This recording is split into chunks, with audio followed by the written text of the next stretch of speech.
was a study that was focused on how the social environments of adolescents were important in health and health behavior, and really developed sort of the motivation and the theory for bringing together biological sciences with sort of social sciences to understand how social factors matter in health. I think we thought that most kids, most of the time, are really trying hard to do the right thing. What was driving us was to try to say, if we capture the context in which kids are making decisions, we can really understand and show that that's true. It broke all sorts of boundaries and transformed the nature of demography completely. It changed what social demography was.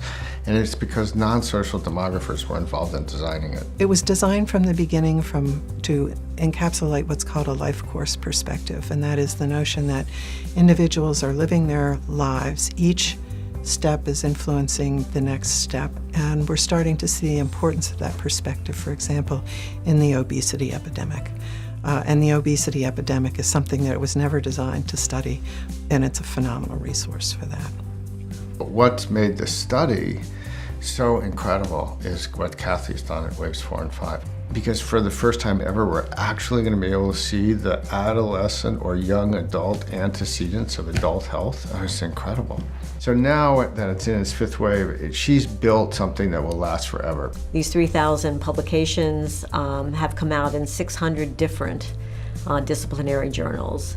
And so, it's not just a bunch of sociologists or demographers who are doing research, but it cuts across so many different disciplines.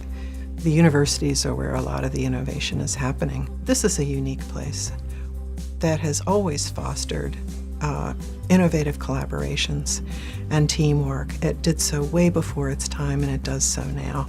So this study was designed in an environment, in a context where there was a lot of support for that. This was investments made 30 years ago, bearing fruit now.